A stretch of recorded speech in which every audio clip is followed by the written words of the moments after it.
Today we're talking to Ingo Ruebe, founder of KILT Protocol. Ingo, thank you very much for joining us. Thank you very much for having me. So Ingo, tell us a little bit about KILT Protocol and the work that you're doing in the blockchain ecosystem. Yeah, so KILT protocol is a protocol for verifiable credentials and decentralized identifiers. So basically you could say we are in the identity space, because actually an identity consists not only of an identifier. So an identifier for me would be Ingo, but that's not my identity, right? My identity consists also of things that I have a university diploma, that I have a driver's license and all that. And I normally show that I have those things or those abilities and duties through credentials. And what we do is we take those credentials and put them into a digital world, or enable them for the digital world, which does not actually mean that we will have driver's licenses and passports on the blockchain next year, because that doesn't really make a lot of sense, because driver's licenses and passports actually work. We don't have to put them on blockchains. But you see a lot of demand in industry for credentialing around IoT devices, around services and stuff like that. So for example, you could have a service in a cloud environment which is GDPR compliant or something.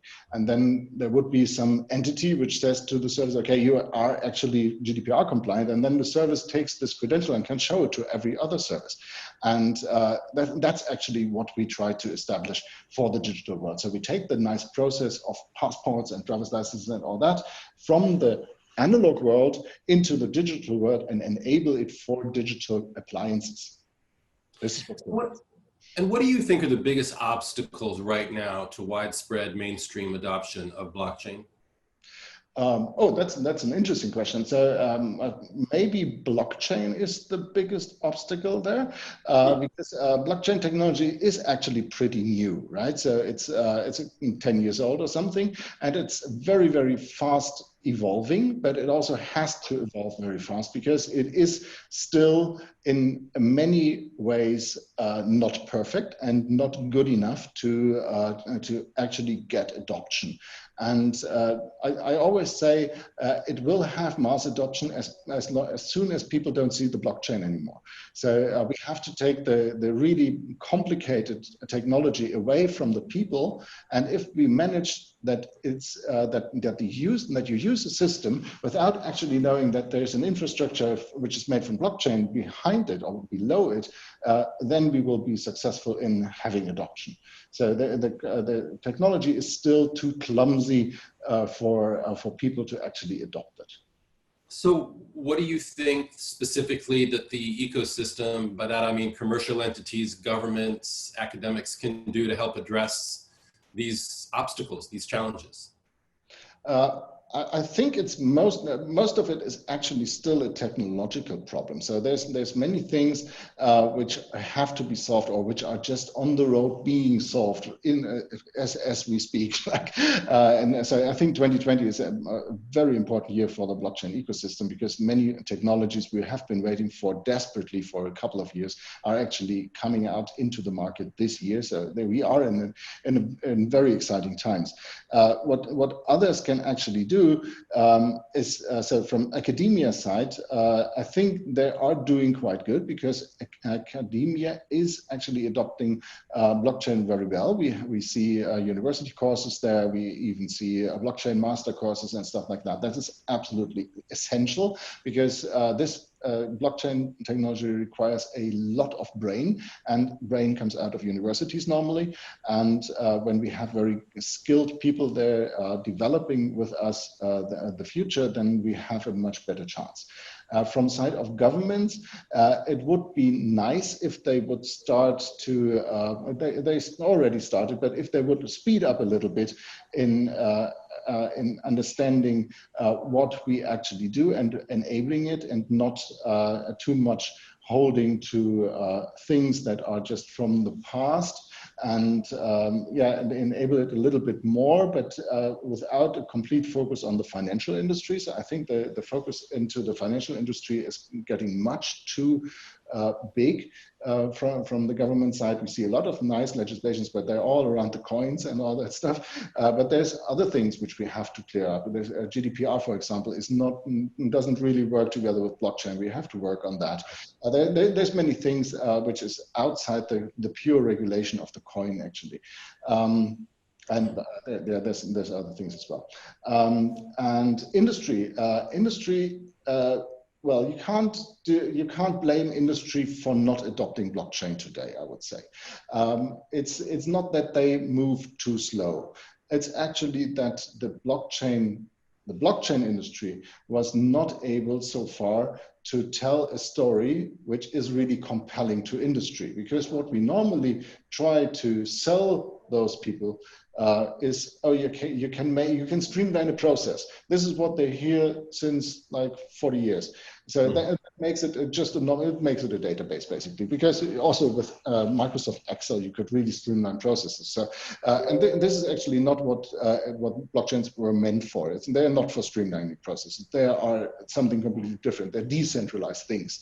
And there's a lot of business models on top of that, definitely.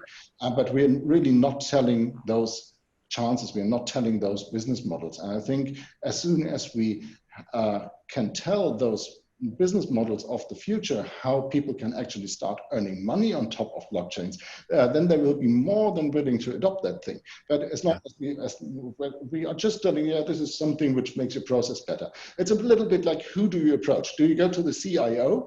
The CIO is always interested in the process and making it maybe a little better and maybe a little cheaper. This is where you normally go with a database. So when I'm Mr. Oracle, I go to the CIO. I think a blockchain, you should actually go to the CEO, because blockchain enables new business for a company. And everybody's interested in new business, much more interested actually in streamlining the process.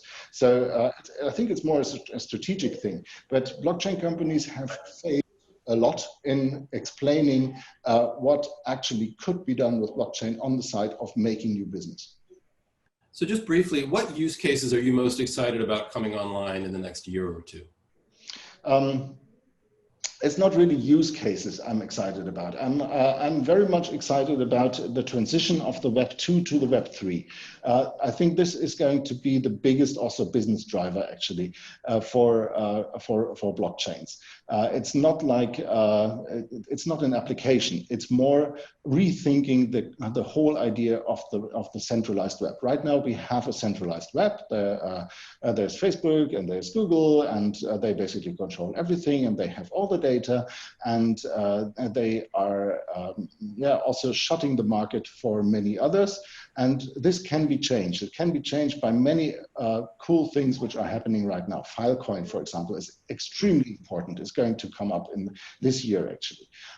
This enables us to have decentralized storage without using, for example, Amazon Web Services for storage. This is a whole new chance. This is extremely important. Then, of course, my project is very important. KILT actually provides decentralized identities and decentralized verifiable credentials for machines, for services, which is also extremely important in a Web 2, in a Web 3. And also Web 3, I think, lives off a new generation of blockchains. This is what everything that is built around the Polkadot ecosystem, which means that it's not one blockchain like Ethereum where everything is running on, but it's many, many blockchains, and all of them have one purpose, and they're all connected with each other. And I think this is going to produce a whole new economy, and it's going to be very important. So it's not really one application. It's a whole new world of business that can be built now, because we are now getting in a time where we have technology at hand to build that stuff. But it always needs the entrepreneurial developer who has the great idea on top of that. What we are, I believe blockchain is an infrastructure. So it should be taken away from the end user, actually. An end user should never see that. Like TCP/IP, you don't see TCP/IP. A blockchain is that level, right? It's down there somewhere, and you need cool people, very intelligent people, business people who want to build something on top of it to actually make the success. And finally, just briefly, what role do you think INATBA is playing in building this global blockchain ecosystem? Well, what INATBA does is actually very valuable because, well, first of all, it's bringing people together, and this this is extremely important because most of the companies which are building these ecosystems are small, and we are not really fighting, but we are competing with very, very big players out there. And in blockchain, never the one which is has the most money or the most people or whatever, or the brightest idea, they are not going to win. It's the one who's going to cooperate best that is going to win. And and INATBA is a platform where people can start cooperating and have ideas together. So this is absolutely valuable. The other thing which is good at INATBA is that INATBA is very well connected to the lawmakers, basically, and the decision makers there, and that we have a chance to get ideas out there. Because small companies like us, for example, we are not really able to go to the decision makers in Europe, for example, and tell them, please, you have to change the GDPR stuff. It's absolutely necessary that this is channeled through them by many, many companies, and then that we have a big voice speaking together. So this is, for me, that's the value of INATBA. Great. Well, thank you very much for your words, Ingo, and thank you very much for your time. We appreciate it. Yeah, thanks for having me again.